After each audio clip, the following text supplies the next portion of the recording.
Welcome to another episode of the CarryTrainer Higher Line podcast.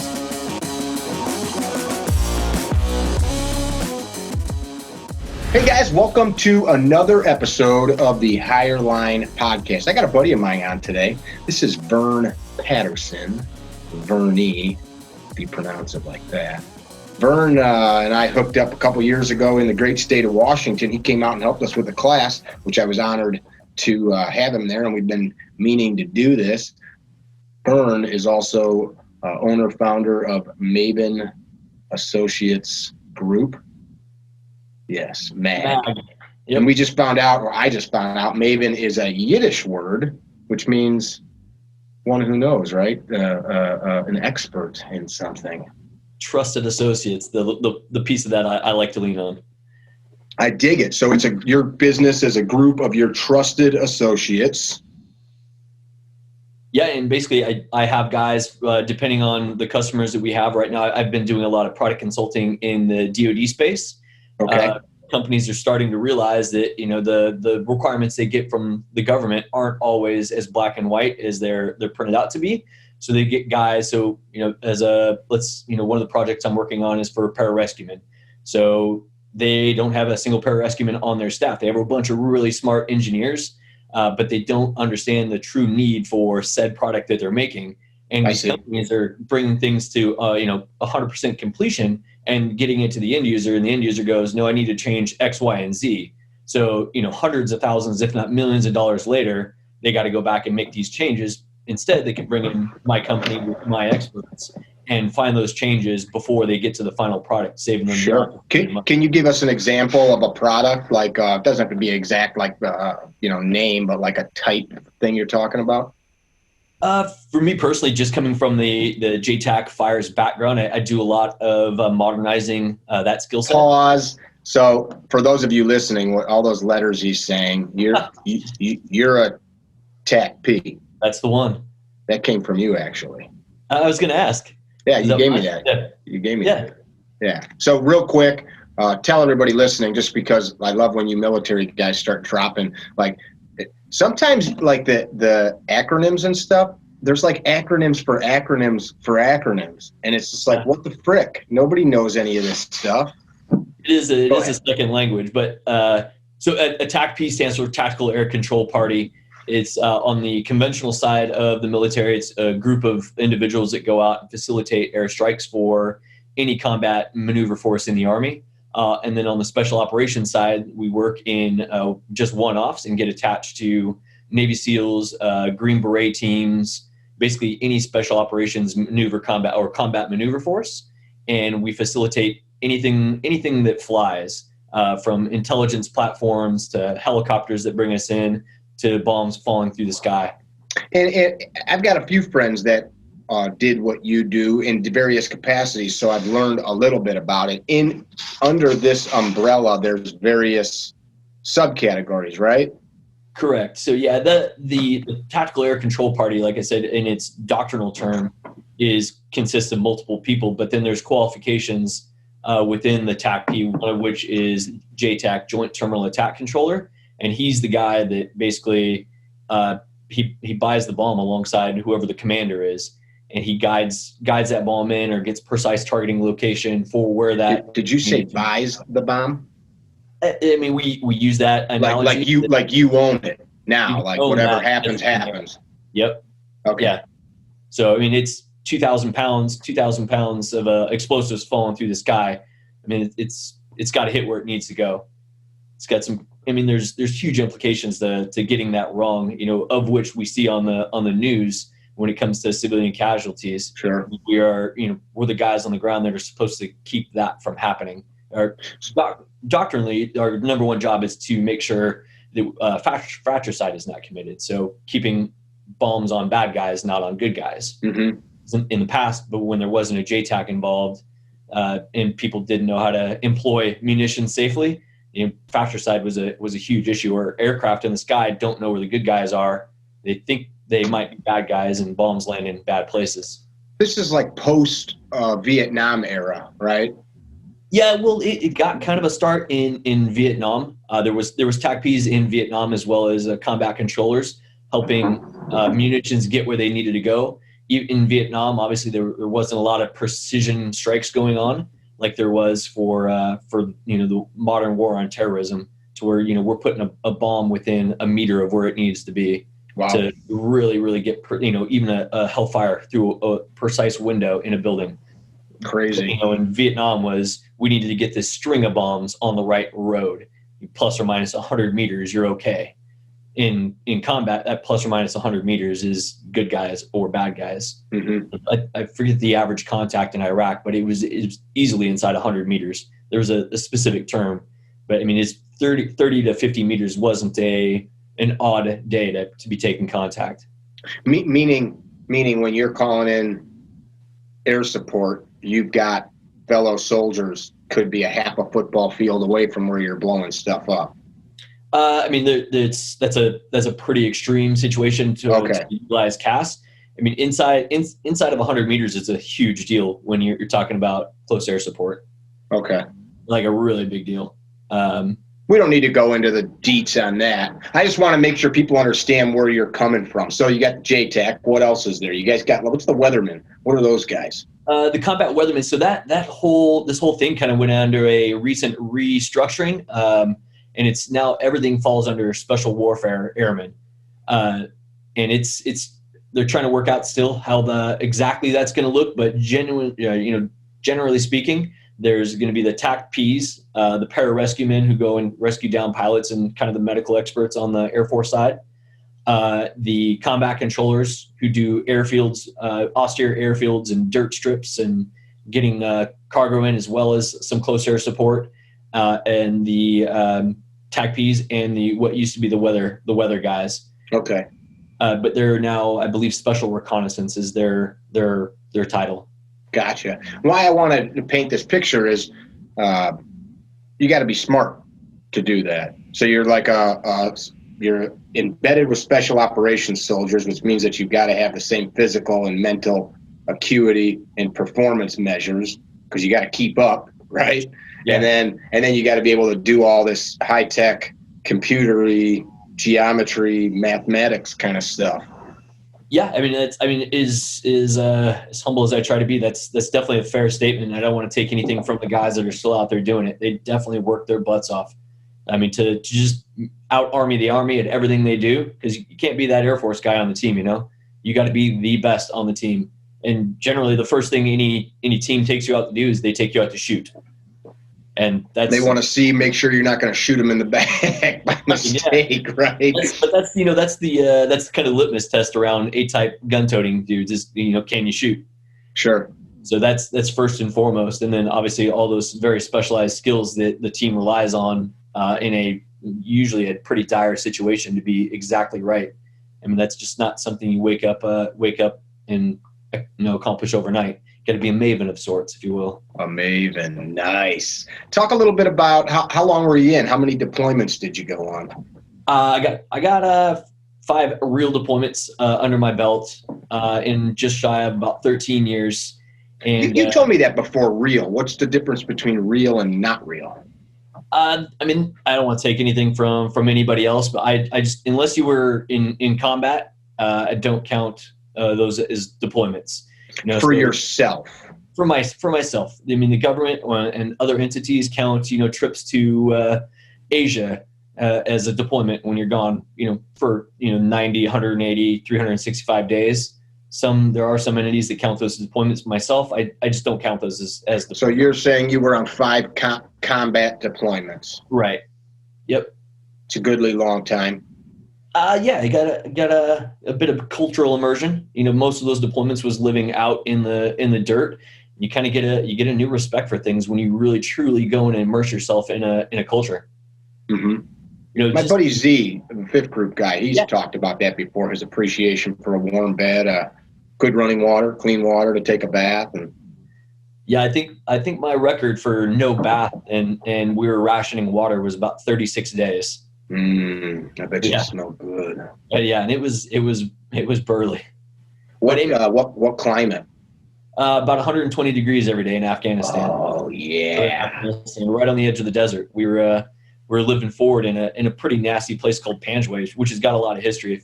there's any history buffs out there, war history buffs, Panjway's got a pretty interesting lineage as far as that city goes. And yeah, we were living out in, essentially in a tent in a dirt area, surrounded by a few bunkers, eating off the local economy every single day with our partner force. And I mean, it's honestly probably the best and cleanest I've ever eaten once you get acclimatized to all the bugs. But it does give you new appreciation for being able to throw something in the microwave or Sure. Coming home and just flipping a switch and something happening. So you guys were using the local produce supply, local farmers, etc., to procure your food. You weren't getting MREs or prepared meals. No, and there's a couple aspects to that. One is bonding with your partner force and doing what they do. The other piece of that was it was too dangerous for resupply to come into the area. It was Route Hyena and Route 1 at that point in time were very, very dangerous, and convoys just didn't make it where they were going. And then helicopters coming into that area were shot at every time they came in. So the balance of those two things led us to just live off the local economy, which was great. And once you get okay with it, like I said, it takes a little while to get over the stomach stuff, but once you're good on that, it's honestly not bad. Well, I'm sure. Like you said, clean eating, right? Yeah. I mean, my family, my dad's side of the family are orchard farmers, and some of the best produce I had was literally in southern Afghanistan, straight out of the market. Very cool. Yeah. It was, pomegranates, apples, you name it. They were just amazing. Would you go back? Man. As things sit today, no. No. I mean, not someplace before the whole ISIS thing, I once said that I'd love to take my family to Kurdistan up in Dahuk.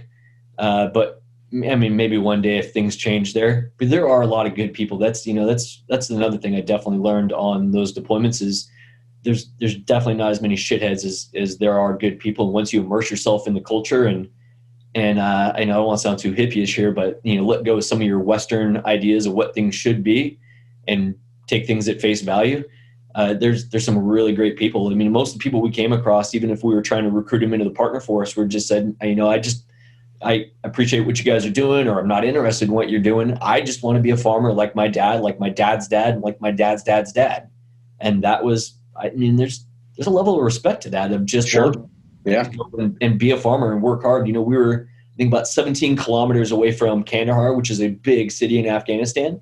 Most of those people had never been to the big city, They never traveled that little distance to get to the city. Yeah, just wasn't of value to them in their life. Go back a minute. You said something about overlooking what we think things should be here in the West. What did you mean by that? Some of the people really didn't, in my experience, didn't care about politics or setting up a democracy. It wasn't the way things worked, and we put, in my opinion, put a lot of value in, upstanding this democracy in places that just didn't have a cultural aptitude for it. Everything in Afghanistan, especially, is very, very tribal, and they have a system to take care of things that was working for them until, of course, the Taliban came in and disrupted a lot of that and took over their courts and everything else. But they'd been there a long time, doing okay for them. Even to a certain extent in Afghanistan, they were doing better than us at a certain point from an education and cultural standpoint.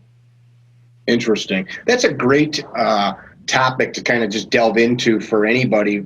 We think about the whole world must want to be like us. We've got the most money, the largest military, the most freedom in economic, the greatest economic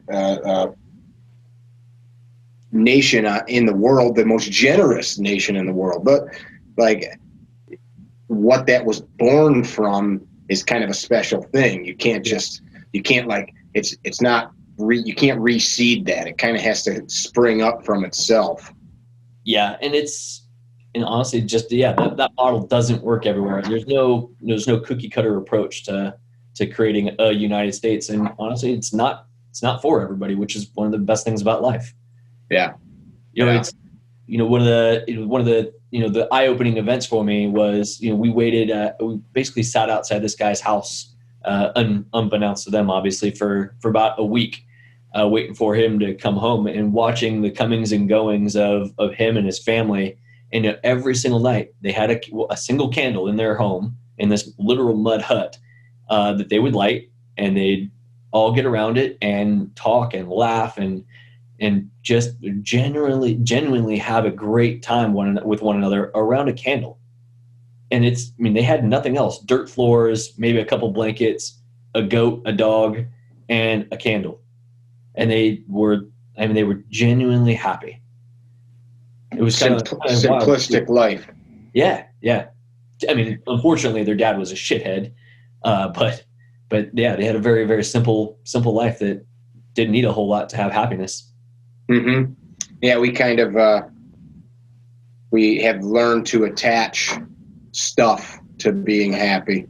Yeah. I think we're all guilty of it. I mean, people like to blame the media or corporations for that, but we choose how to approach it. Yeah, that's kind of been a big mantra on this last year for me. Pretty much everything you do is a choice. Even something bad that happens to you, you have a choice on how to deal with it or what to do with it. Everything's a choice. Yeah, man. I was just talking about that yesterday. Ended up doing a live feed about it actually on our Instagram account. Yeah.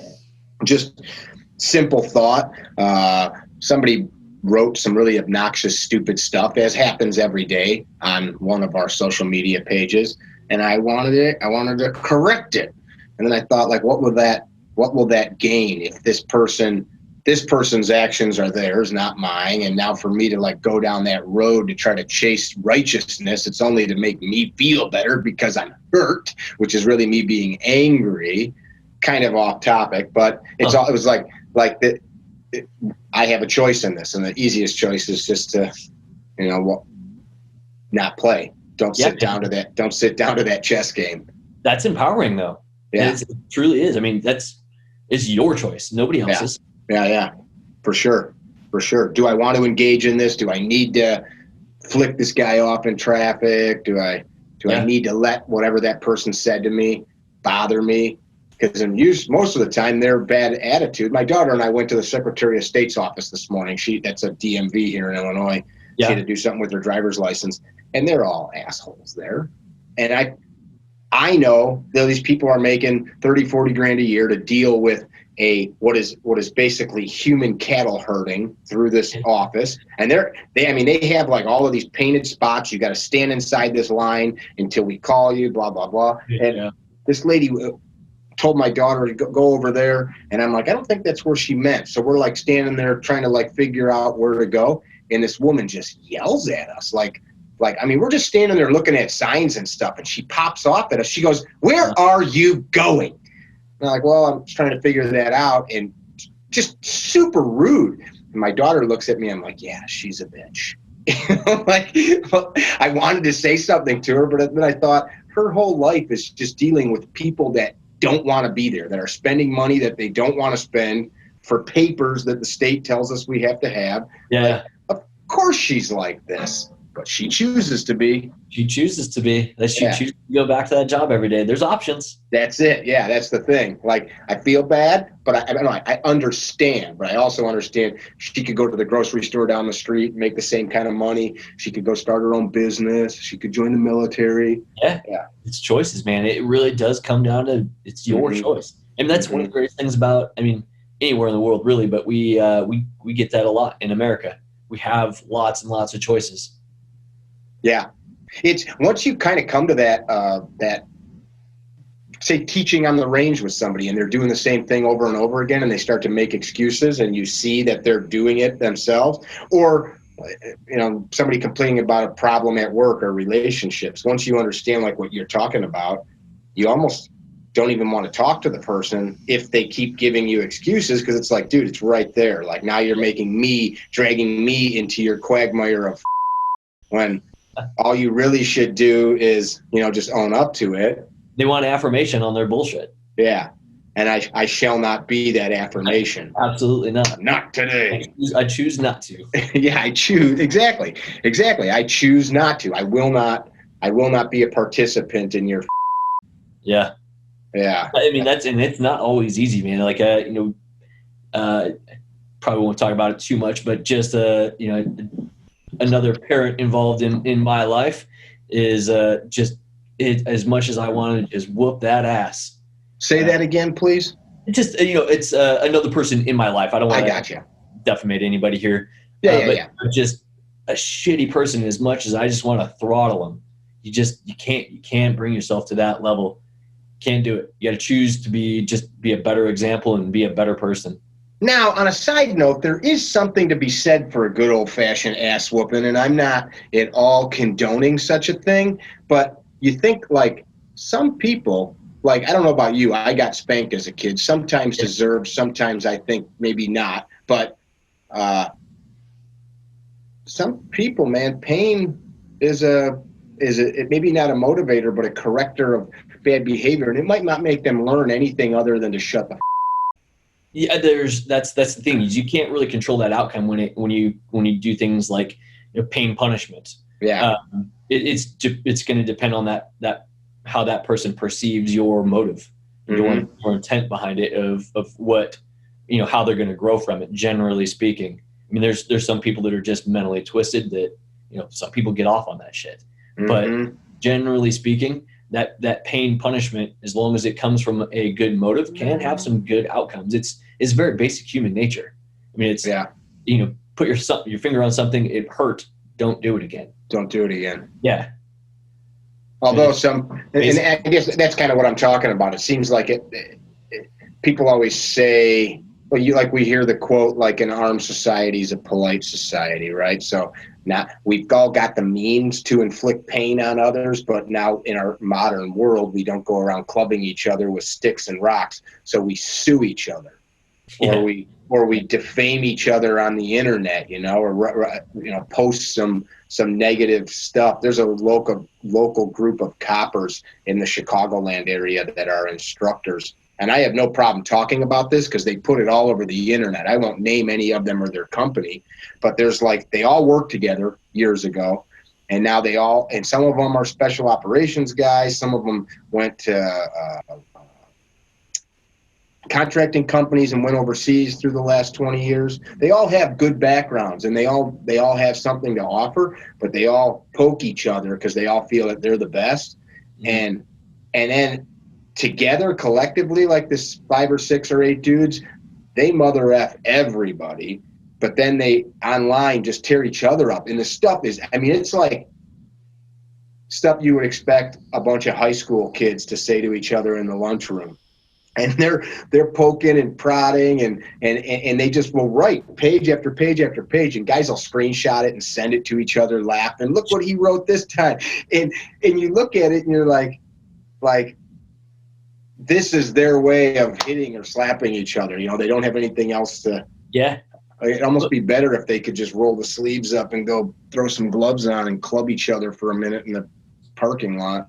I mean, that wall-to-wall counseling I've seen it be effective with the right group of people. But, even with all this bickering and everything else, I mean, I'm a huge person for going back and just analyzing somebody's motive for their action. And there's a lot you can take from that. In that dick measuring contest, 9 times out of 10, I think that motive comes from insecurity, their own insecurity. Right on.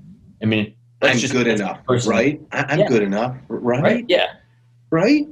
And that's human nature, man. That's just, we need that. I don't know if it falls under the need for love or whatever, but there's a certain piece of that humans need, and Americans seem to be caught up on it more so than a lot of other cultures. I don't really have time to pay attention to like the social media world outside of like my own, sphere of influence and friends and stuff. Yeah. But I see that stuff coming from other places though as well. Like people just, the massive amount of stuff that's moving about. Is it any different than like a tribal elder that covers himself in paints and feathers, and like look at me, peacocking, if you will. Yeah, like that's what I'm saying. There's a basic human need there that's getting scratched. It's like what's a good way of putting it? For some people, dealing with those human conflicts is like their social life too. They're into that. Guys will message me or call me. Did you hear about this? No, man. Nor do I give a shit. Don't call me and try to drag me into, like, I don't want to hear it. Like, and not even to be upfront with, hey, did you hear about this? When what they really meant is, hey, man, I want you and I want your credentials backing me on what I'm going to say, or I want you to go in and tell him he's wrong because I can't. Or just they want to continue this web of bullshit to just keep the fire going. That's just never been me. I don't know. It's just not me as a person. I don't know how I got wired that way, but I can't stand that. Don't get me wrong. If there's some juicy story, like, yeah, man, lay it on me. Let me hear what shithead did. Sure. There's entertaining stuff sometimes, but but I'm not going to you got to call me later, man. You got to call me and tell me. Yeah. For your motive to be exactly that is different than I want some entertainment in my life. Yeah. I always try. It's hard. You got to be careful correcting people on that because I got a family member that is, every time I talk to this particular person, all they want to do is gossip and about everybody else. And you got to be careful how you correct them because they turn it into, well, I just care. I just, I'm trying to and they may believe that. They may believe that. Yeah. But there's a recent guy that has a background that got caught supposedly cheating at some shooting competitions, and it's in a small sliver of the shooting community. It was kind of like a big deal to a lot of guys. And dudes will send me stuff like, hey, I know you know somebody at that organization, can you get some dirt? Why, man? If he did it, people know. If he didn't, he knows. That's all that matters. Either way, he knows what he did or didn't do, and it'll work its way out. Always does. Yeah. Not here we are talking about some guy cheating in a shooting competition. Because it makes us feel good because we didn't, right? Right. That's funny. So it's basic shit. Your business, what you do now, what's the process? Somebody says, I need a product that gets run up the flagpole. I need criteria checked. How does somebody find you? Why do they find you?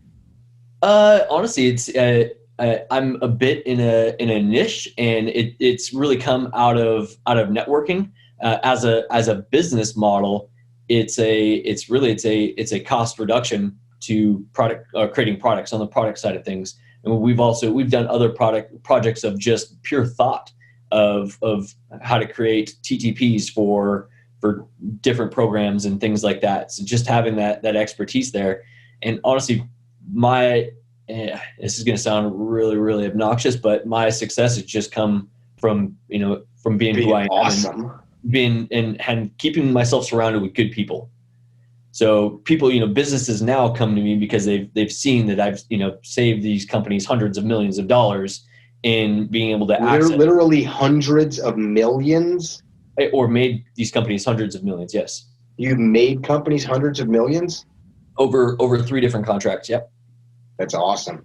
Yeah, I mean, I do it from my home office, and it's, at the end of the day, my motivation is I'm getting the guys that I care about and that I used to be shoulder to shoulder with the right things, before they need them, hopefully. And that's been a huge motivator for me to sometimes seek out these companies. Word of mouth is, I've been doing this for about 4 years now. Word of mouth is starting to catch up with me, and I've been able to bring more people on for more projects. But it's basically shortening the kill chain, if you will use that analogy, from when something is created to the time it's in the end user's hands. I'm able to shrink that significantly. So you're expediting the right people, getting in front of the seller. You're connecting the dots to help shorten the whole process. Yeah, and so we just completed, it's been about a 2-year project on something that just came from a very basic need and an idea, turned all the way into a product through the business development phase of it, down to getting it on a 3-figure million contract. That's awesome. So, yeah, it's been a good ride, and at the end of the day, I got to feed my family. I don't try to hide that, but it's Well, why would you? I mean, I love what I'm doing still, and it's a good feeling to be able to wake up every morning knowing that I'm helping dudes that I care about get equipment that's life-saving. Okay, so this could go both ways. And I'll make a couple analogies. So I'm Mickey the inventor, and I designed this thing that I think special operations soldiers have to have. And I'm an inventor, and I got a brother that served, and he thinks it's a good idea. I just don't know where to go from here. You could help. Yeah. Or from what I'm hearing, I'm the guy on the ground, and I say, man, I really would like a thing that looks like this, but I don't really know exactly what it looks like. You could find the person that could figure out how to make that happen. Yeah, you nailed it, man. That's kind of where I'm at. I'm at more of a 70-30 split right now. The 30%, maintaining my training credentials and experience, going out with whatever entity I'm working with at the time, and looking at their pain points and truly taking it down to a very basic level of why is this problem happening, instead of a knee-jerk reaction for a fix. And then finding, like you said, finding the right people to create said thing and turning it into a business opportunity for them. Because it takes dollars to keep the lights on, dollars to get things engineered. So showing them exactly, the business case behind it as well, and having the experience on both sides of the coin to be able to do that. That's cool. Behind the gun, as well as the experience understanding how money needs to flow to keep things going in that cycle. A lot of moving parts there, and you got to have a lot of vision to do that, because a lot of folks would look and say, geez, 2 or 3 or 4 years to see that through. Ugh. Well, it's easier, man, because call me when you're closer. Yeah, and I've heard that as well from some people, but the right companies understand the passion and the need of this thing, this gadget is going to save lives. This gadget is going to make things happen faster, which in turn is going to give our guys more opportunity to be in safe places. I got to hook you up with a friend of mine. He's from the big East Coast SEAL team that has a product that's completely developed, packaged, ready to go, and he's missing a couple things that I think you could probably help him with offline. I'll have to absolutely. Get you his info. Cool. Yeah. I'd absolutely love to, man. And my success literally has come from just surrounding myself with good people like yourself and maintaining a strong network of solid people. Yeah, I agree with that 100%, man. I think we all know that old adage, like a bird's of a feather and all that good stuff. It's I talked to a guy I grew up with the other day. We both had been in trouble together 20 plus years ago. Fast forward, I'm sitting here talking to you. He just got out of jail again for something, I'm like, dude, what the heck, man? Doing the same stupid crap you were doing when you were in high school. You got kids, and what are you doing? But you start to look like who you hanging around, and then more importantly, why do you want to hang around these people? Yeah, it's crazy. What's your motive? If your motive is not taking care of your kids, if that was your motive, those choices are a lot easier. Mm-hmm. Those good choices. I think that sometimes people that goes both ways. If I'm a shithead and I want to hang out with you and all your buddies because I think it will elevate my status, but I continue to be a shithead, you and your buddies will no longer allow me into that circle of non-shitheadery. Yeah. I'm kind of just the flock flushes you out. Yep. Get away, your feathers are not the right color. Yeah, funny enough, that adage, it was like 7th grade in band of all things, just sucking at life. getting in I trouble. knew you were in band, you flautist. And I was terrible. I was terrible. This For dude those of you listening and not watching, I was doing the skin flout for yeah, man, it was my you band. got your little case sitting on the bus. And I'm not being mean to anybody that was in band that played this flute like you. But yeah, it was my teacher that told me that. He had it up on his wall, Mr. Rose. I'll never forget the guy. Be with good men, be good. Be with evil men, be evil. The old adage. And I was like, okay. And he used to just tell me all the time. And it hit me one day. Just hit me one day that, man, how right he was so long ago. I'm taking a note. That was Mr. Rose? Yeah. Wonder if he's still around. I think he just retired a few years ago. I mean, he's a very accomplished musician. But I want to say he just retired a few years ago. I think I heard. I'm back in the area I kind of grew up in, at least close, about 30 miles from where I kind of grew up. But yeah, it was pretty wild.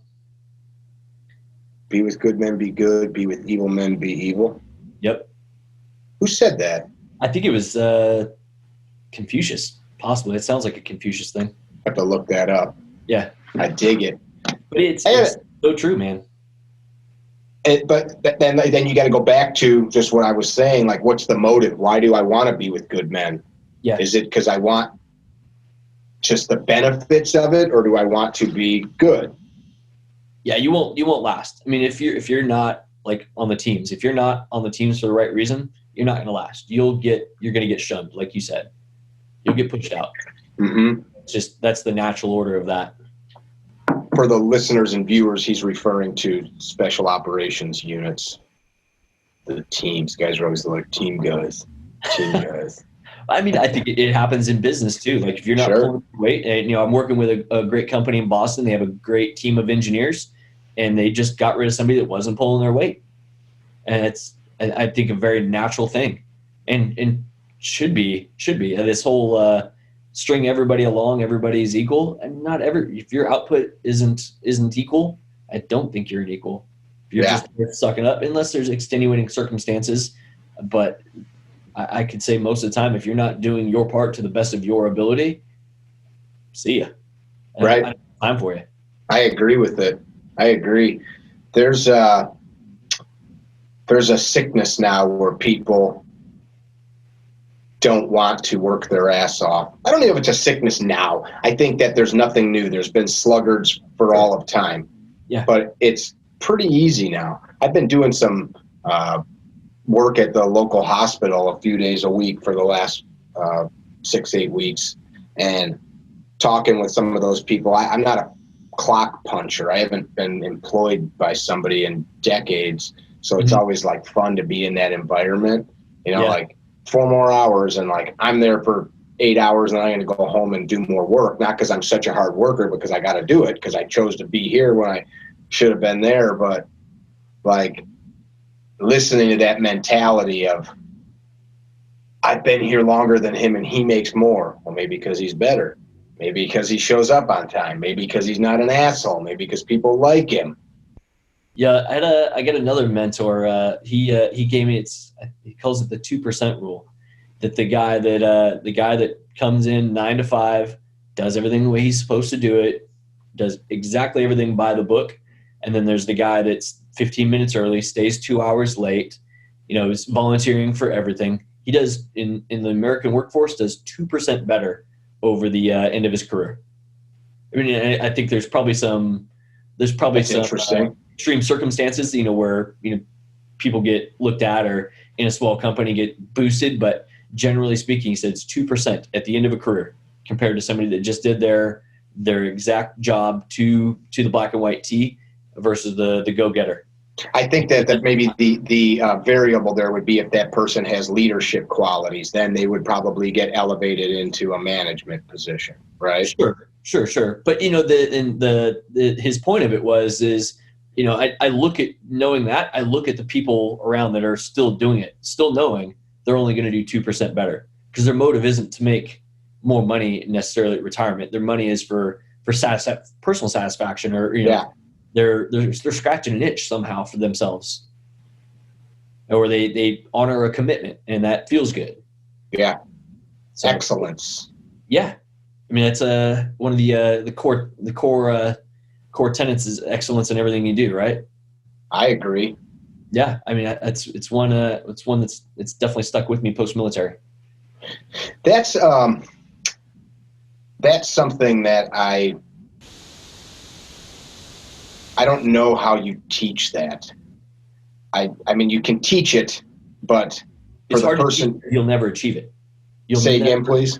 I think it's hard to teach because you'll never truly achieve it. You're always going to be chasing it if you're doing it right, in my opinion. Yeah, it's not. That's what I'm trying to say. There's a fine line where that can turn into a sickness too, where it turns into perfectionism and then self-loathing because you can't achieve that. But I think there is I'm happy to be in a place now where I can see, like, all right, that's it. I'm hanging it up for the night and not feel bad about it. But that's excellence in another facet of your life, though. Yeah, man. Well, therein lies the truth. Like, if I don't go to sleep, I will be crappy tomorrow and will be behind the curve. I need to go. Or you're not going to be an excellent husband or an excellent dad, right? Right. Or an excellent beer drinker holding the sofa down. Yeah. Your dog would hate you. Exactly. Yeah. Where are you?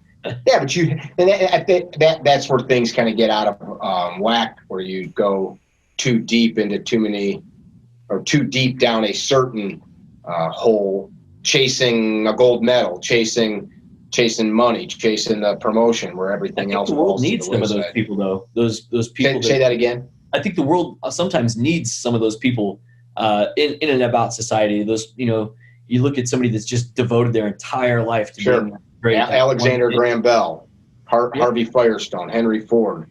Yep, and they're it's motivating to see it, and there's a certain spark that without having seen that and seeing that as a potential, I don't know if people would be quite as driven.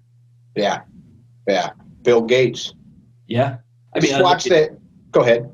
I would say I look at on the military side, like every CAG shooter, like every tier 1 guy, their entire life is devoted to one very specific skill, and that's pretty impressive. I mean, there's something to be said for that, and they sacrifice a lot to get there. I mean, and every one of those people you named sacrificed a lot to have that one piece that in their eyes was as close to perfection as they could get it. Yeah, I've never had that itch. Me either. I don't know if I'm just scatterbrained or got ADD or whatever, but I like to touch everything. Yeah, I do too. Like what I'm doing right now with this medical stuff, like my friends are like, why are you doing that? Like I got like hundreds of hours of training time the last couple months. I like it. It's interesting. And when it's no longer interesting or it's boring, I won't do it anymore. Like that's all. Yeah. Yeah. I was, and sometimes you do something for so long, like for a minute, like as crazy as this probably sounds to some people, like dropping bombs off of A-10s got boring to me. I needed to find a way to spice it up, which is kind of how I got into the technology piece of things and developing some technology for the military. But it was just an itch I needed to scratch, and I felt like I took it as far as I personally could and wanted to, and gave it a twist or found something new. So I did the same thing on the medical side, on the intelligence side, and just found a new facet of it to keep me interested. What do you do to stay fit post special operations? Or you're an airman, not a soldier. Yeah. Mostly chase women younger than me. I'm not laughing because I met your girlfriend. She is younger than you. Yeah. She's like 18. Shut up. No, she's not. She's 22. She is pretty young. Yeah, she's 30, man. I'm about to turn 39. Jesus. Okay, well, you're kind of a creep, but you were 20, she was 10. We were joking about that last night. Yeah. When you graduated high school, she was like in kindergarten. Isn't that weird? She showed me a picture of her as a teenager or something, and she's like, I was pretty with this hair or whatever, and I was like, I can't say anything because I was a lot older than you then. That's funny. So you chase younger women. Me personally, it just I can't go as hard as I like, just due to some injuries from the military. But yoga, been scratching the itch with some yoga, kettlebells. I got a stack of kettlebells here. Cool. And just being out and about doing the training thing, carrying body armor and keeping up with the dudes. Sometimes you got to muscle through it. Sometimes you got to mind your way through it. But just staying mentally and physically balanced has been my biggest piece of fitness. Do you plan to be at our class in Washington this next year when we're back? Yeah, man. I was going to talk to you about that. I got a couple of people that want to attend, and I was gonna see what we could work out. Let's do it. Cool. Yeah, I'd like to make it a big one. It's the same spot. Yeah, doing rifle and pistol out there again. Cool. That's the two that I've done with you, man. Great groups of people, amazing, and it's just it's a bonding experience over the just the 3 days. You truly do bond with people. There's a bit of hardship pushing through some tough skills and being uncomfortable and putting it on the line in front of everybody. Every time we've gone through, there's multiple people from each class that I still talk to all the time.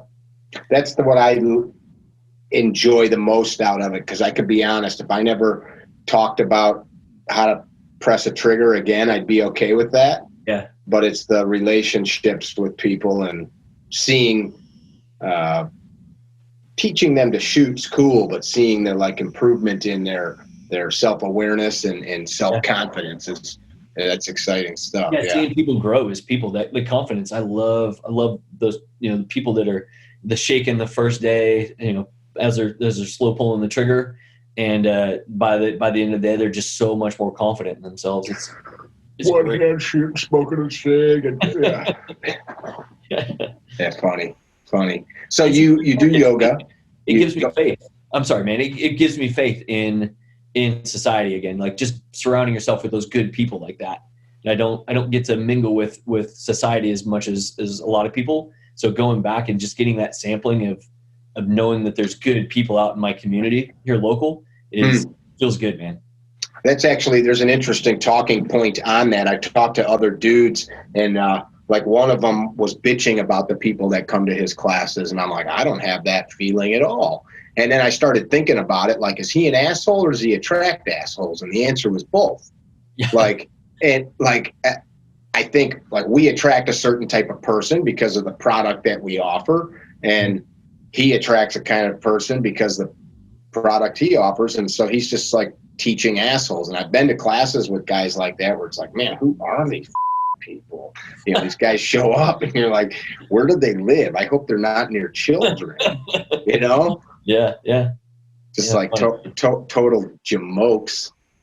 Yeah, man. But on the fitness piece for me, I can't do as much as I want to, just due to some injuries that I got to kind of nurse a bit and not be overly active. I'm not benching 315 anymore, but I have to stay mobile, and I like doing that through stuff the girlfriend and I can do together: yoga, kettlebells, just stretching and having fun. Really, anything that's fun. Hiking with kids, that's a good one lately. Yeah. You guys seem to like to hike. I see that in your posts. Are you still doing work with PFC? Yeah, man. It's I'm actually going out at the end of this week to talk to them on some technology offerings for some of their other services that they do. I love going out to Vegas. Yeah. Yep. That's awesome. Good dudes, man. That's obviously your podcast and this is your time, but that whole surrounding yourself with good people, that's definitely another facet of that for me. Yeah, gang. I think you and I talked about it a little bit. Chris Fry, they brought on. He's one of the ShivWorks guys. Yep. He moved across the country from New York to go out there. Haven't talked to him since he's been out there. I should give him a call.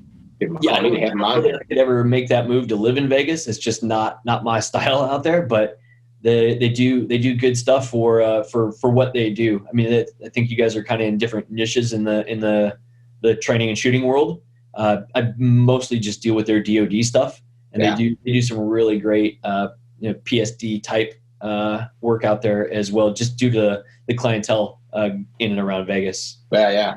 Oh, I'm never the kind of guy to be like, oh, their competition. There's I only do 20 or so classes a year. There's a lot more people out there looking for training. I've got a whole list I give to people of places to go. I should probably add them. Yeah, I mean, that's I put my name on them without thinking about it twice. Same as you. Their military stuff that they do is awesome. Their pre-deployment course, their full spectrum operator course they do is something I wish I could have done every time before I deployed. I was lucky enough to go through a couple times while I was still on active duty, but there's just skills that deployment stuff that I wish I would have had from deployment number one that they teach there is just everyday stuff. Very cool. Very cool. You couldn't live out there, huh?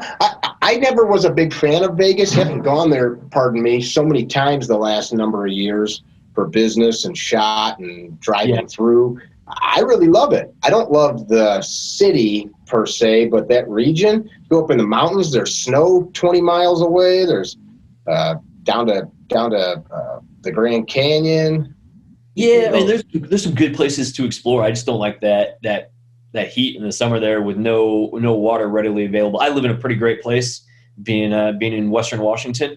Politics aren't the best, but the other offerings are great. You know, where I'm at, I'm 45 minutes from the gate of Mount Rainier. I'm an hour from literally the Pacific Ocean, 10 minutes from a river that the salmon run in, 10 minutes from the Puget Sound. 10 minutes from having your firearms confiscated by the local government. Come and get them. Yeah. Yeah, I mean, that is the obvious downfall here, some of the current politics. But there's a movement. You know, the kid I met in your course. I was about to say that the young couple, the chef, he and I communicate on it often. He's working really hard to push their agenda. I've been helping him when I can.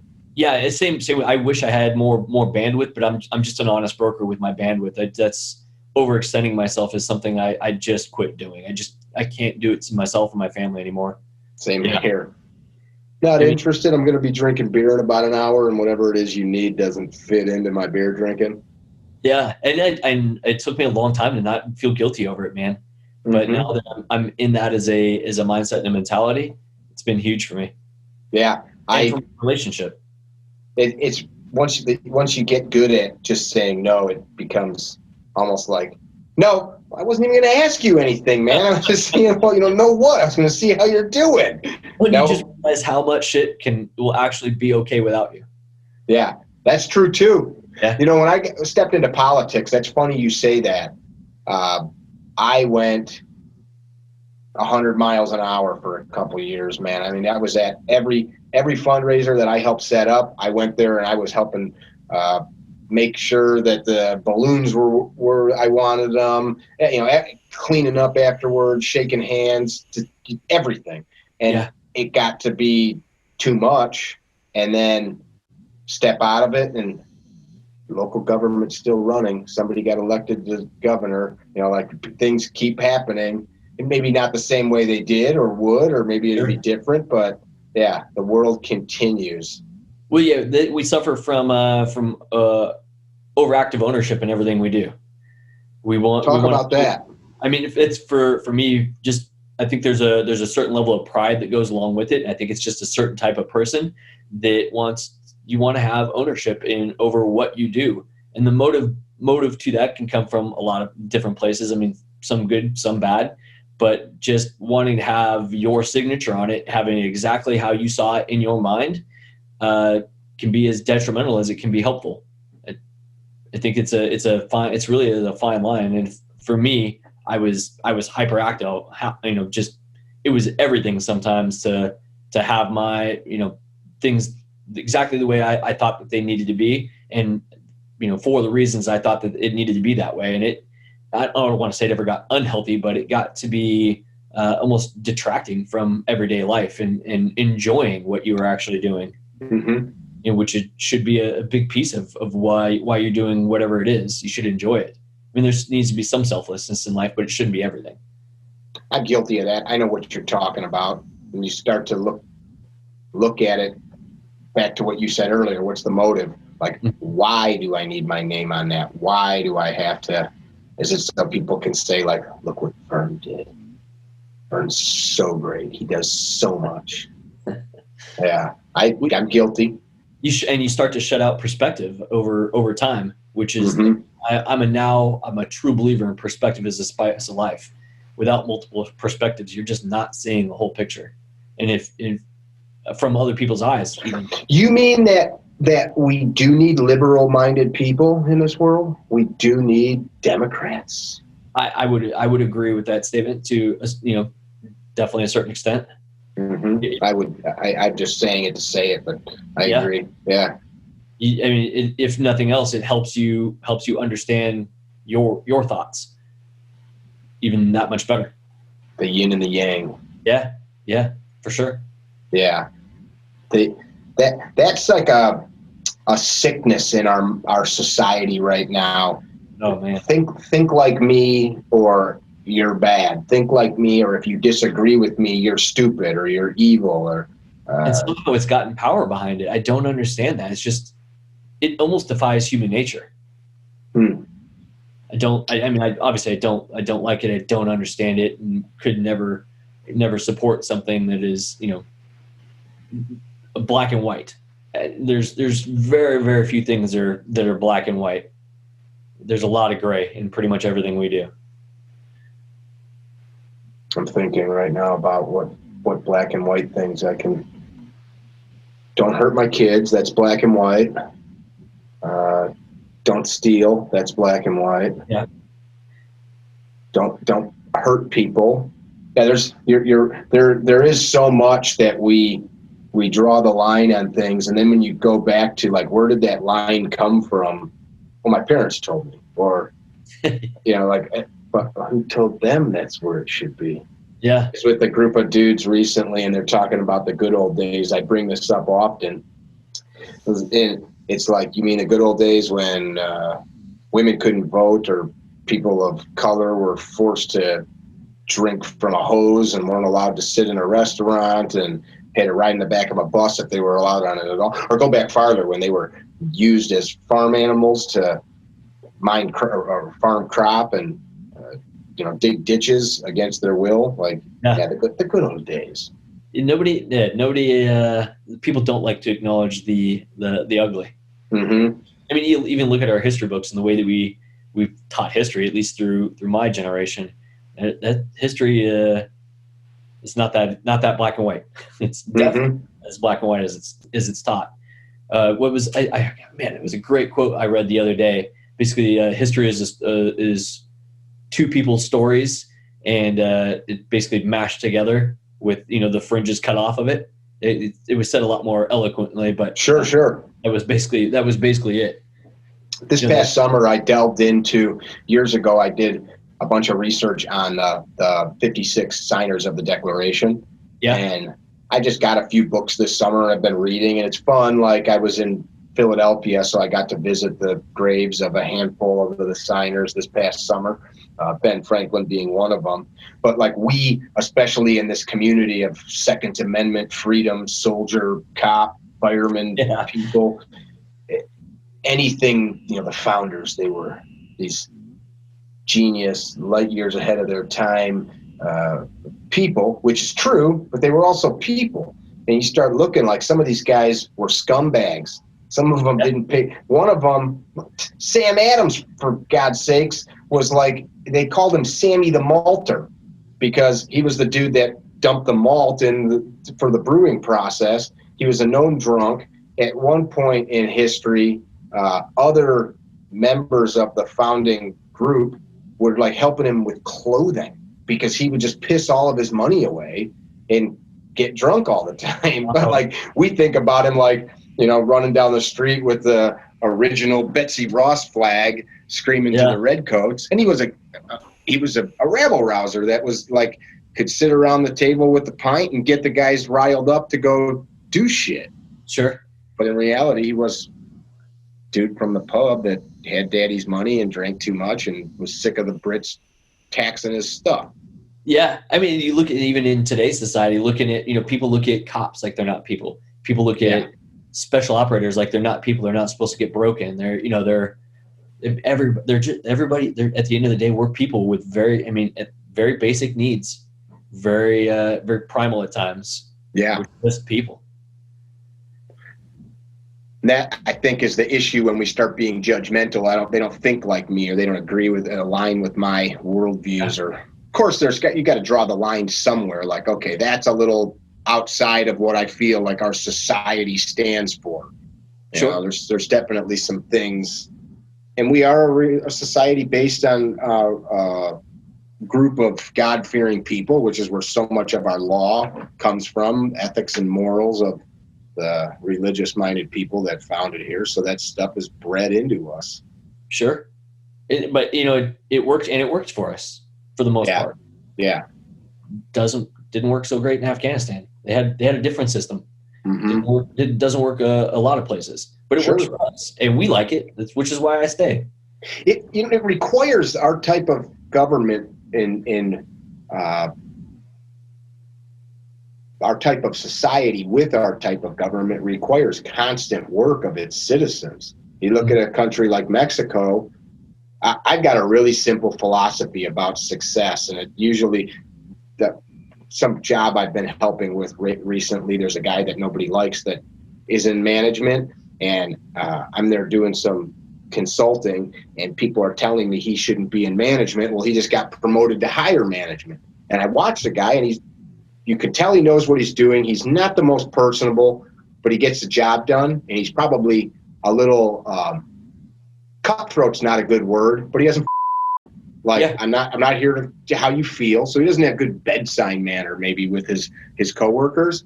But like, I kind of believe for the most part, you can't fool people too long. So if you're getting it done, like, you rise, and if you don't, you stay or fall. And like in Mexico, the cartels are putting forth the effort to lead, using the term loosely. As such, they have the power and ownership. And like in our country, the founders exerted that effort, and we created this thing out of the prairie and mountains and sea communities we have, and now people are not exerting the effort. So but somebody is, as such, they get the power, so to speak. Well, even with the cartel, they're giving people structure, and it's in our minds it's structure, but people know if you cross this line, X happens. And at a very basic level, people go to that. They like structure. And its structure is look at, you got kids thrive in structure, knowing what's next and not having to guess, okay, at 7:35, what happens? They know at 7:30, we're reading bedtime stories. That we thrive for that. And in Mexico, they know, like, here's our rules, here's the left or right limits. And as long as we stay inside that, we're good.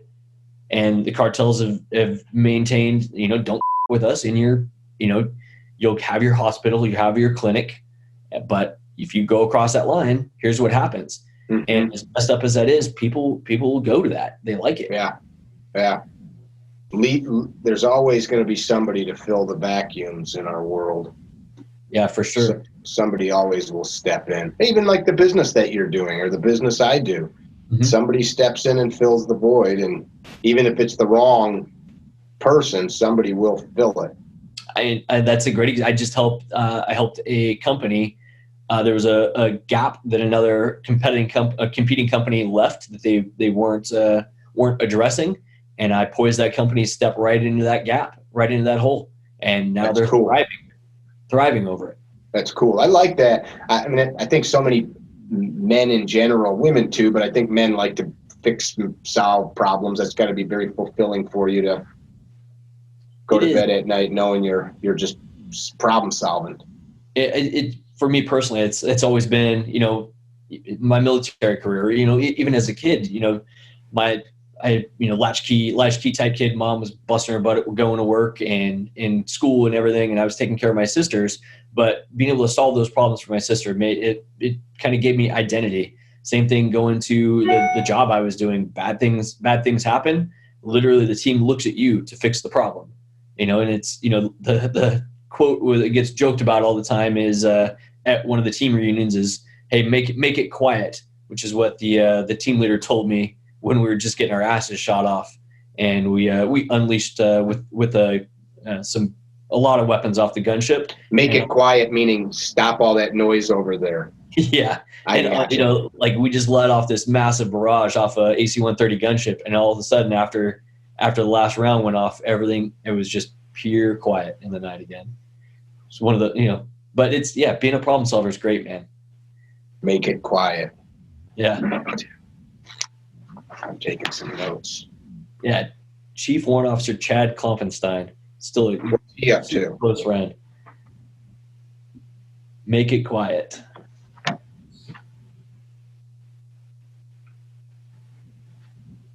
What's next for you? Man, I don't want to say I've been struggling with it. Kind of something that's been on my mind. You know, it's for me, man. I'm just like you. I want to early retire, and I want to I got my little ones, and I want to raise them. You know, unfortunately, my oldest daughter dealt with the brunt of my military career. She's very successful now and a great woman, but I don't want to put my little ones through the same thing. So I want to put myself in a position to not have to be gone all the time, be gone less. Hopefully empower some other people I care about within my business to start taking over some roles. And I'd like to, as lazy as this may sound to some people, sit back, collect some residuals, and be with my family. It doesn't sound lazy. Yeah, I mean, I feel I sleep okay at night with it because I put in the work. I've created my something, and now it's time to watch it work and, you know, guide it here and there. But so I've got some interest in in another company doing basically buying airplanes that we lease to the government for certain things, which hopefully is I love when you start talking. We lease for certain things. Whatever. I don't. It's just I don't want to bore your. We buy these things and we lease them for certain things to a certain guy. Yeah, and it's of cost savings to the taxpayer to do so. Gotcha. That's part of the business model, actually. Is this like privatized prisons? No. I don't mean like that, and I'm saying like it as in it's we'll outsource this to save money to the taxpayer.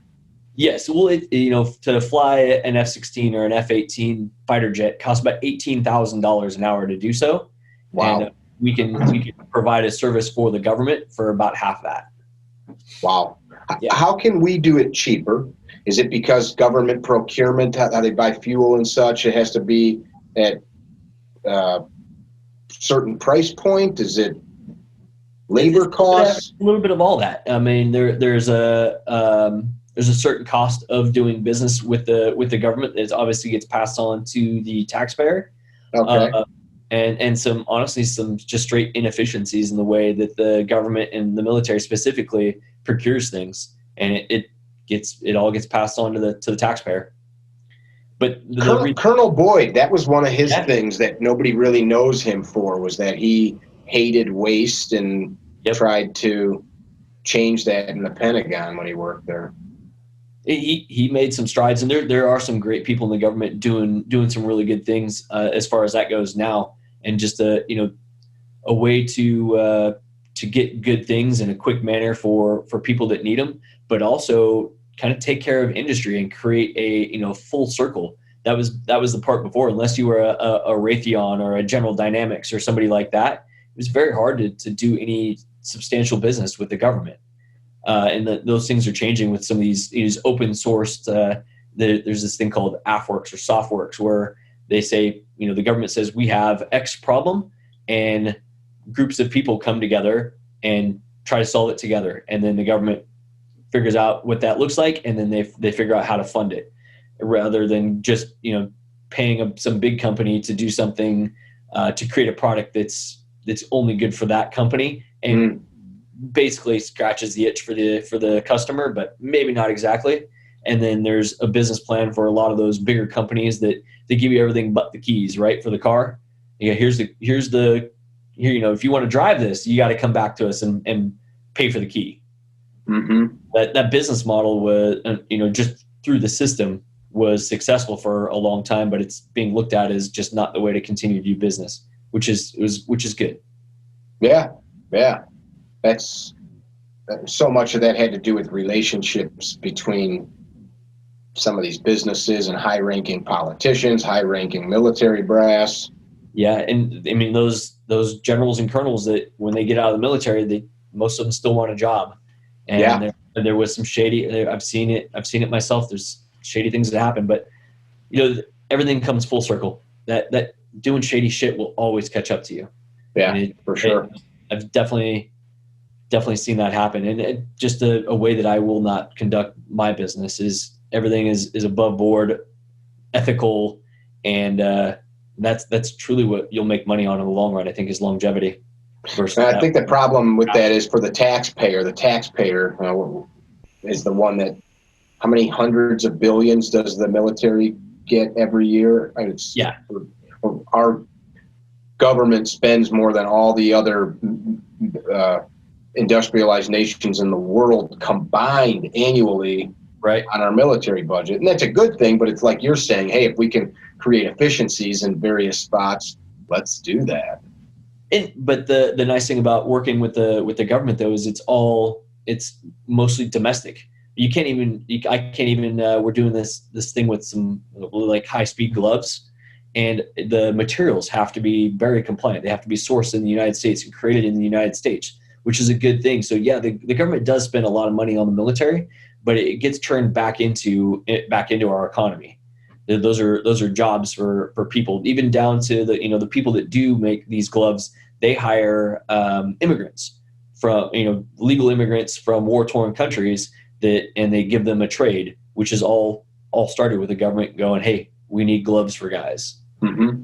So that it comes full circle back to the taxpayer, and it works. It really does. I need some gloves. I can hook you up with some cool ones, especially where it's nice and cold. I'll offline. I'll send you some pictures of something we're doing with heated gloves using a pretty novel approach into how to create heat. Is it pee? No. That'll last a little bit, trust me. Why is there a catheter with these gloves? No, very basic physics stuff that instead of needing heater cores, we do something different. That sounds cool, man. Yeah, I'd like to hear about that. There's so much cool stuff that's being innovated and will continue to be innovated. It's a pretty exciting time we live in. I'm glad to be alive right now. Yeah, it's really cool, especially with all this fast prototyping, 3D printers, and you can literally 3D print anything now. Mm-hmm. Wow. Mm-hmm. Before it would take 6 weeks to get a cast of something. Now I can just go throw it on a 3D printer to fit and form it correctly. Yeah, just in a few hours. Yeah, that's super cool. Yeah. And then if it doesn't work, a buddy of mine that owns a holster company, low tech, plastic holsters, but they zip out molds. They take a new gun, scan it with laser beams and stuff, check a few measurements by hand, and then the machine pumps out an aluminum mold for them, an hour or two later. And if they don't like something, they do another one. Yeah, and just that measurement part, I mean, that would have, even 5 years ago, took somebody with a pretty advanced degree and some, great tools, expensive tools and days. Yeah. Their turnaround time to get a new holster to market was months, going back and forth between a prototyper, the mold maker, and then them actually creating the product. And then it doesn't work good. We need to adjust this one little thing or too little, and then that thing caused something to change elsewhere on the fit. So try again, do this, do that. They'd have a mountain of parts. Guys would do that by hand with like fiberglass or Bondo, pouring and forming and sanding. So much handwork. And that goes back to that whole government procurement thing, like that. These long cycles in that model used to be okay. Now that things are being fast prototype and the end users are like, why I need that now? Like it's on the shelf over there on Amazon or whatever. Why can't I get a military version of that like tomorrow? And this fast prototyping and technology really leans itself to needing a better and faster way to procure things for the government. That makes good sense. And I think like anything, training, it being a good analogy, it takes time for stuff to change. This is how I learned it. This is how we do it. This is how we're going to continue to do it. Well, I think there's importance to maintaining some truths in what you do, but still being progressive in a certain sense. That's a good point. Yeah. Truths. Yeah. I'm just thinking about all the other things that dovetails into in this conversation. Yeah. It's kind of like, we are no longer hunter-gatherer society. We are no longer living on the frontier in colonial times, yet we still have many of the same ideals as Americans. Trying to fit those truths into this modern world. Don't be a dickhead. Yeah, those truths are important. I mean, and knowing where you came from and all that good stuff, or where things started. My mom. To know where to go. To know where to go is important. Sometimes you got to know where you want to go. Maybe you do, maybe you don't. You don't want it. You don't have to know where you want to go to know how to get there. I think we're talking about two different things. Yeah, I mean, I think sometimes there's a benefit to just going, figuring it out along the way. And other times, I dig that. Some need to have things be very deliberate. I don't think there could be a one rule for that. So, there's a lot of growth. Okay. What you're saying is sometimes you got to take a step to see what's through the next bend or around the next bend. Yeah. Yep. I agree wholeheartedly.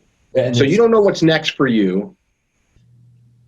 I mean, big picture I do, man. It's enjoying the now, enjoying my family. Yeah. And continuing to do things that make me happy.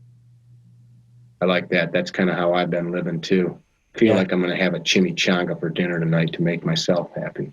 Yeah, you know what I'm going to have? Whatever I want tonight. It's the best. Whatever I want. I like that. Dude, and that whole not hitting a time clock, it's so empowering. It's the best thing in the world. I don't know how, well, I do know. I mean, we kind of touched on that. Some people, that is just like, time clock is like the cartels, man. It's the structure some people need. Some people need that stuff. It makes them feel, and that was a bad joke, guys. Don't get weird about it. It's some people's brains that fits. It doesn't with mine and yours, apparently. And what we do would cause some people a lot of anxiety, not knowing where the next paycheck's coming from. And I don't have any pants on right now. And so for me to be at work I'm literally got no pants on. I'm in black dress shoes and black socks pulled up to the mid calf. There's bourbon in my coffee. I'm just kidding, guys. But what if I wasn't kidding? But that uncertainty is also my motivation. It is sometimes in the beginning, especially, it was nerve-wracking not knowing where the next contract was going to be or whatever. But that was also my motivation to make sure that didn't happen. Yeah, that's why I've always worked for myself for the most part in my life. It's like a treasure hunt. Like I will never find treasure if I'm not treasure hunting. Yeah. I mean, you could be like, what if you stumble upon something? Shut up. What I'm saying is like you don't know if the contract you're working on is going to turn into this big thing for you. And if you're just punching a clock for somebody, then for certain it's not going to turn into a big thing. Right. Yeah. You miss 100% of the shots you never take. Oh my gosh, yes. It's true. It is. It's absolutely true. It is annoying. Gretzky, right? What's that? That was Gretzky? Yeah. Yeah. Yeah, that's true. Although it's been used in like all kinds of sports analogies, because I've seen it with basketballs. I've seen it with maybe badminton. I don't know. I've seen it in people's offices with different sports things. How about for you? When you jumped into doing stuff on your own, did you just jump in with both feet, or did you test? First of all, this is my show. Well, I want to see. I'm just kidding. My thought process on it is to do this right, and to truly do this type of stuff right, you got to jump with both feet. You just got to. So it's funny you say that, because I am totally a both feet jumper guy. No, you could just be like, hey, Mick wants to be a surgeon. I'll be like, all right, what do I cut on? Like, let's cut. Like, that's how I work. Yeah. I got a family member that will go do like 9 years of school.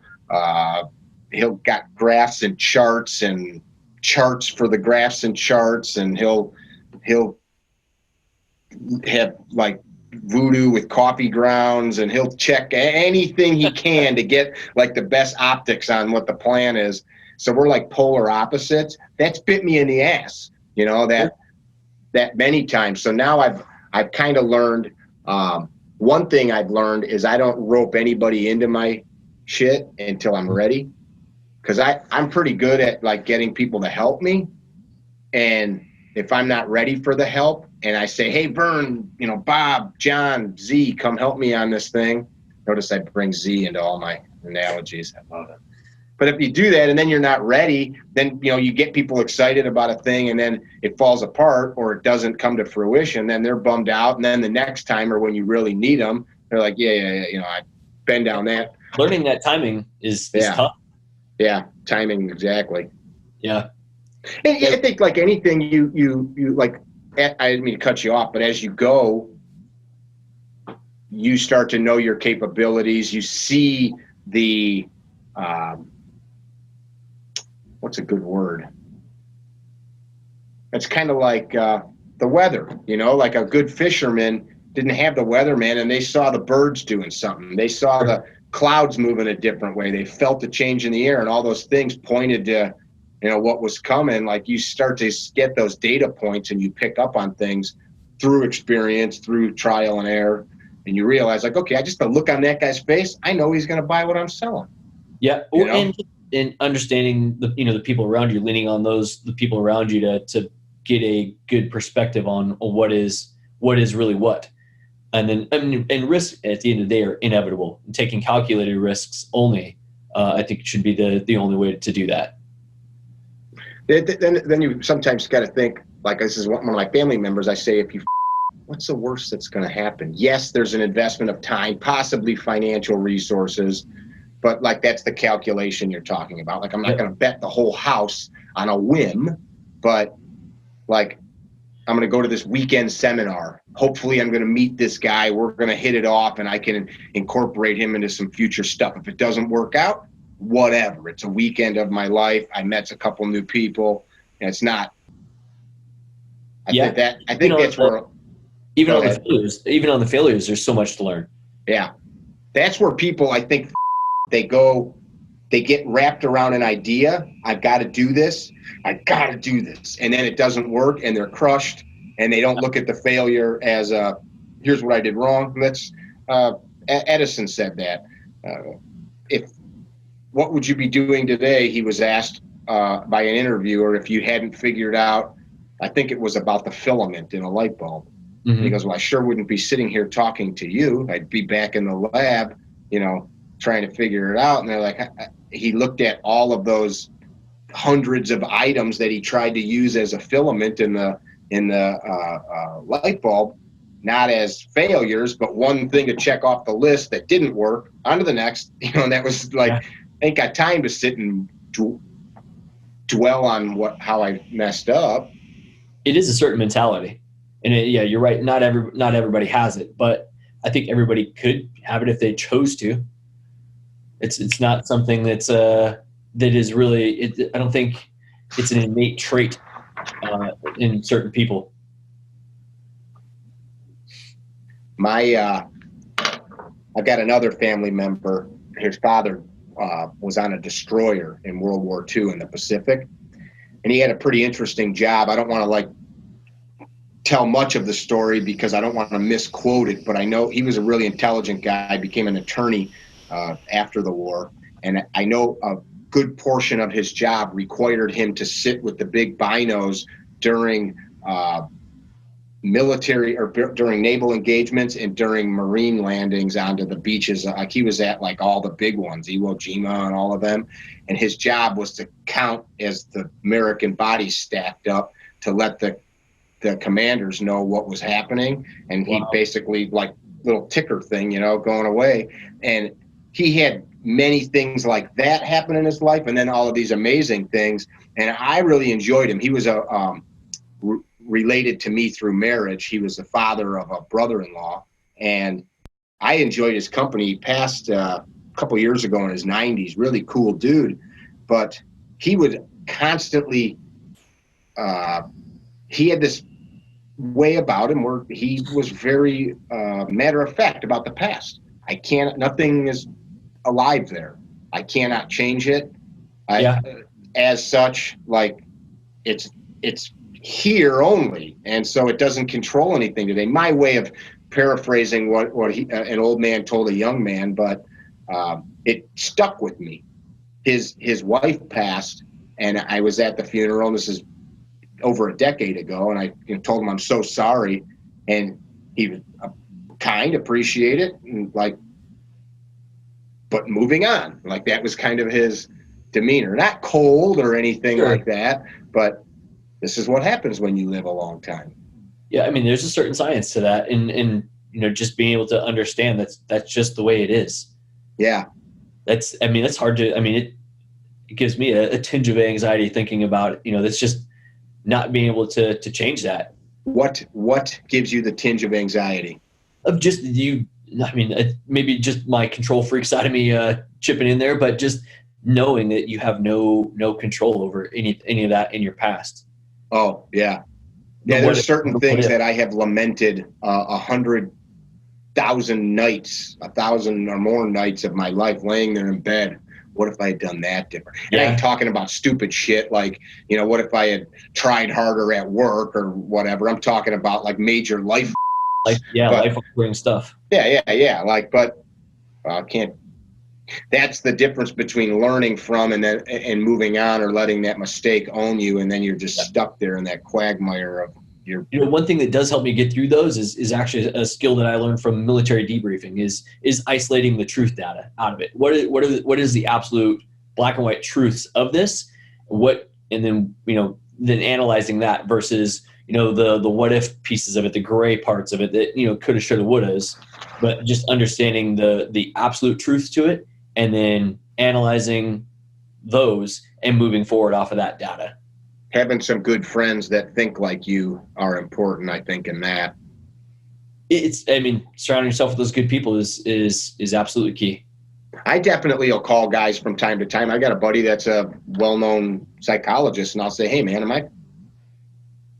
my screws loose here? Like, what am I thinking? And he'll be like, you are 100% inaccurate in what you're thinking. Or like, no, man, that's cool. And for the most part, I think as we get older, if we're self-aware, we don't have too many of those moments where our buddies have to tell us our shit's not straight. But as much as I think that, that's probably one of Annie and I's greatest strength is she'll tell me, hey, when I'm or I can ask her like, hey, am I thinking about this right? She'll be like, no, dummy. Here's another perspective for you. Mm-hmm, mm-hmm. Sharon and I do that too. And then I'm usually like, shut up. That's exactly us. Yeah, just shut up. You don't know what you're talking about. You're a girl. I'm joking, guys. I'm joking. That I think that what we're talking about, that stepping off thing, that's a hard part for people. And there's a fine line between, you got to believe in what you're doing, otherwise you're and you have to have some measure of a plan, but. Like you said, you don't bet the house on a whim. I mean, when I'm saying jump with both feet, it's after we've calculated those risks. Yeah, I don't walk to the edge of the helicopter to jump out and be like, I've never done this. Is this thing tight? Like, is that how it's supposed to be? Like, the parachute's on upside down and sideways. We're going to learn on the way down. Yeah, that's reckless. You can't be reckless. Yeah, that is reckless. And I think that's not. I just wanted to make sure that people knew that wasn't what we were talking about. Yeah. Yeah, man. I'm right. I'm talking about this only because it's relevant to doing this schooling right now. It's costing me a lot of free time, money. I'm not getting paid for it. I'm not probably going to ever be paid for the knowledge, which is cool. But like, I enjoy it, and so like I bid it off, and I'm going to do a good job at it, and I'll be done in a little while, and I feel good about it. If I didn't, I probably would stop doing it, and I wouldn't make myself continue if I wasn't feeling good about it. Like, you got to kind of trust some of that stuff too. And just having that base of knowledge is empowering. I mean, just not even on the medical side in your everyday life, knowing you could help some family or whatever. Yeah, for sure. Growth is good. For sure.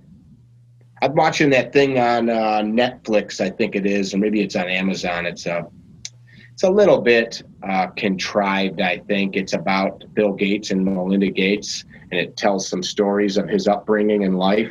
Contrived in the sense of like it paints him to be like this huge philanthropist, which he is, but I shouldn't have said that. But that's my take on the show. But it talks about his life.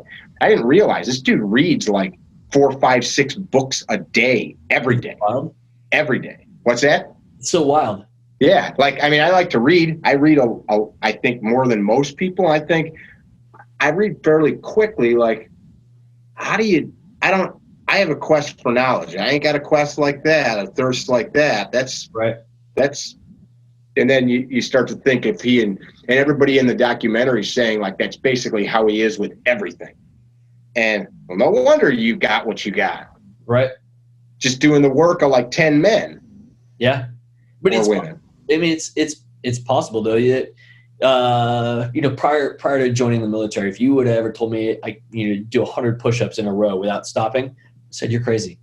You're crazy. But you choose to do it. You figure out how to do it, and you become obsessive. And you do everything. And the next day you say I'm going to do 100 push-ups and 100 sit-ups, and you keep building on that and growing and growing. Pretty soon you have this innate ability to be near superhuman.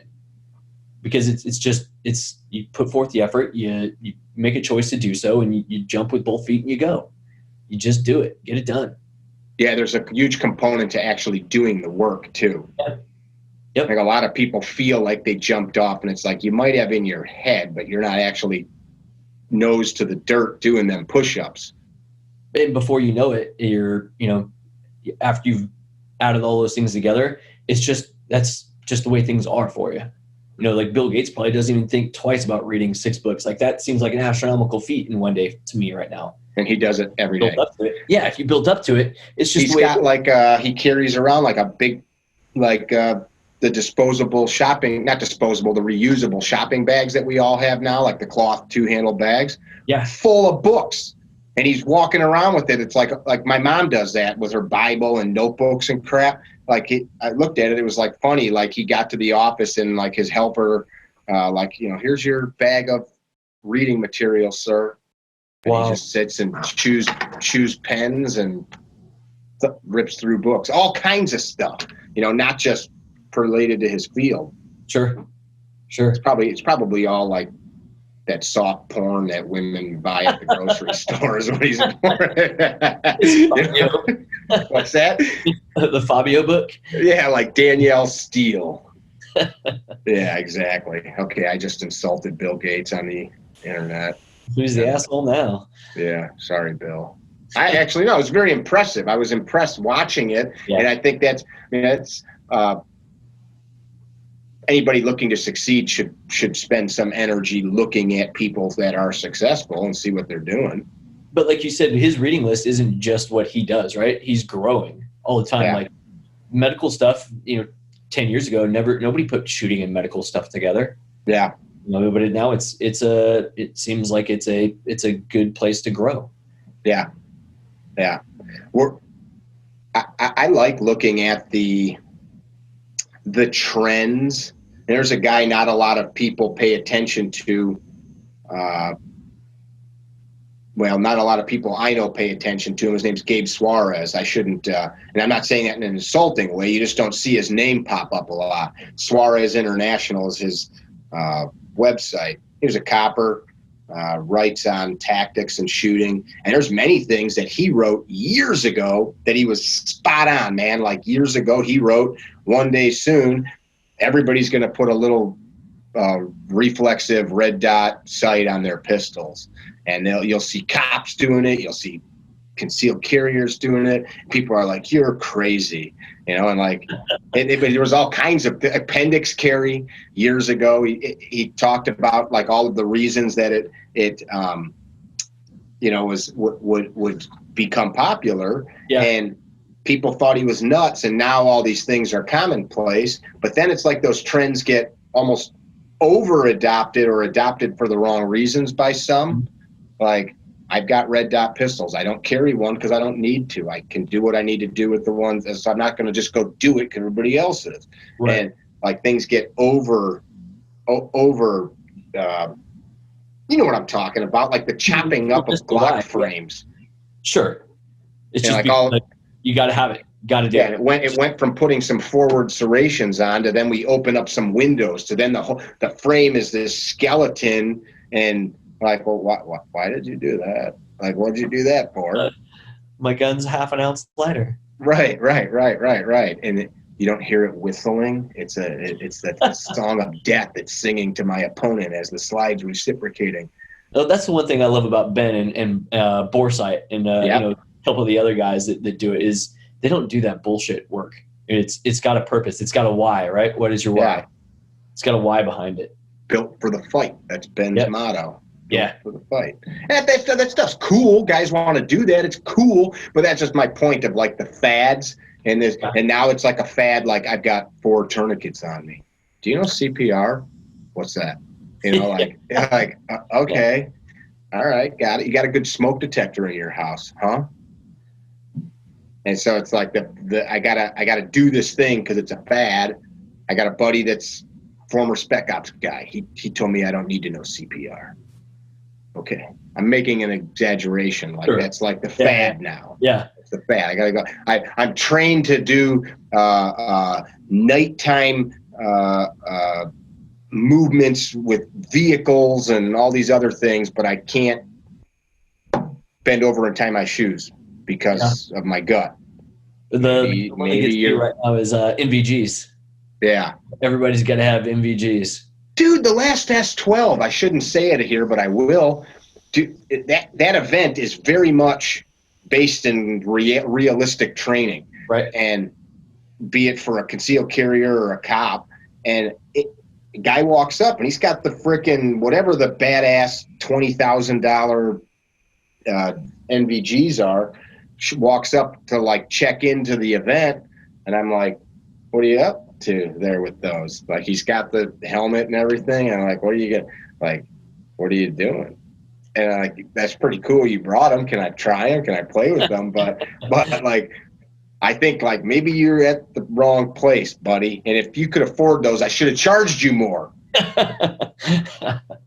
But yeah, I mean, it's cool that you know, every saw them and they figure special operators have them. They must need them for their house, but they don't even know what it's like when you got them on and bad guy flips on a light switch, and now you're blind, right?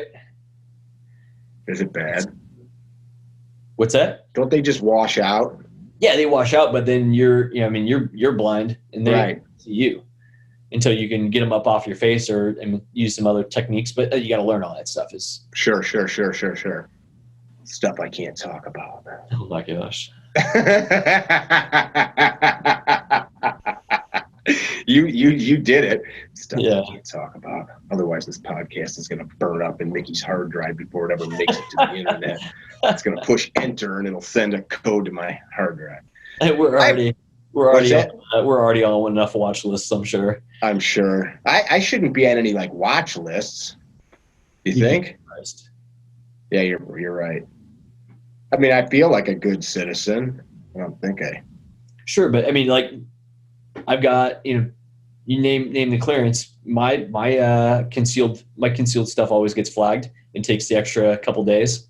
I'm a great citizen, but it's, you know, I have to assume it's just because I did have clearances and, you know, access and things of that nature. So I feel like I get scrutinized a bit more.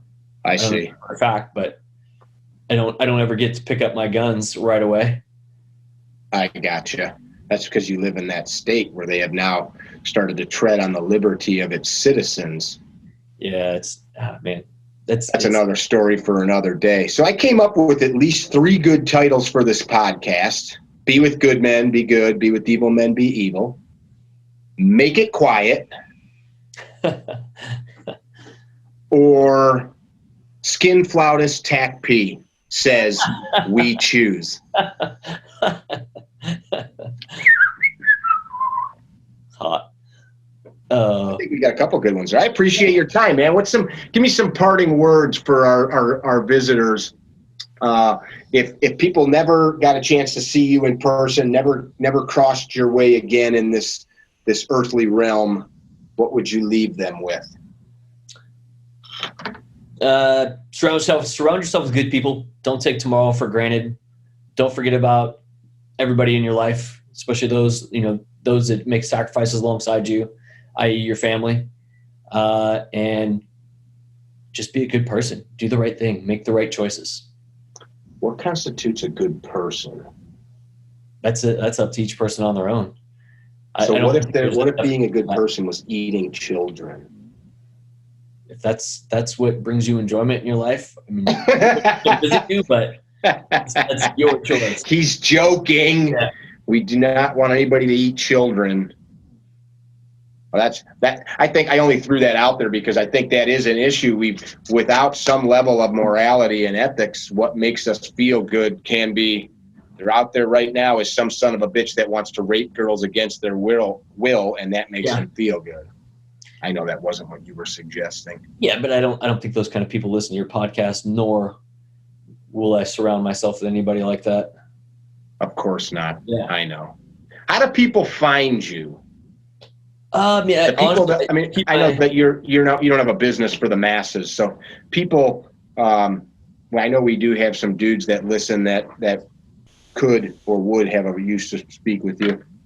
LinkedIn is probably the best place for professional stuff for me. I keep my social media pretty private for the most part.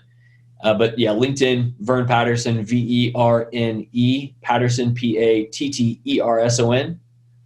On LinkedIn is the easiest way to get hold of me for professional matters. Website for the business or no? No website. Don't want to like a card that just says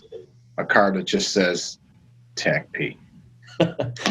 My card's blank. You gotta have the special lotion to put on it. And then your name just kind of appears. Yeah. Or a little flute just shows up across. What did you play in band? When I was in band, I was really, really shitty at the saxophone. Oh man, do you still have one? No, man. I was not a musician. Oh man. Well, yeah, that's why you stuck to the. Hey, it's done well for me. Yeah. I look forward to seeing you again soon. You going to be at SHOT? Potentially. I do have a client that wants me to come down and do some stuff for him at SHOT. And if I do end up down there, we should link up and come out to one of the events at PFC. Yeah, that'd be cool. I'm only in town for a couple days, and then we're hightailing it out. But I'm sure we'll talk before then, bro. I appreciate the time. Absolutely. Thank you, Mickey. I appreciate you putting me on, man. Of course. I did a lot of talking. So you guys listening, if you liked this podcast with my man Verne, send us a message and we'll have him on again if we can coax him to use up some of his free time. For those of you that are not following us on social media, I don't like to be the guy that asks them about to. Please give us a follow. Share it with your friends, your loved ones, your buddies. And if you're an asshole, stop being one. Be well. Mickey and Verne out. Visit our website, CarryTrainer.com, for information about classes held throughout the U.S., CarryTrainer apparel, and upcoming projects. You can also email us at training@CarryTrainer.com for information about setting up your own private course or speaking engagement. Training@CarryTrainer.com or CarryTrainer.com.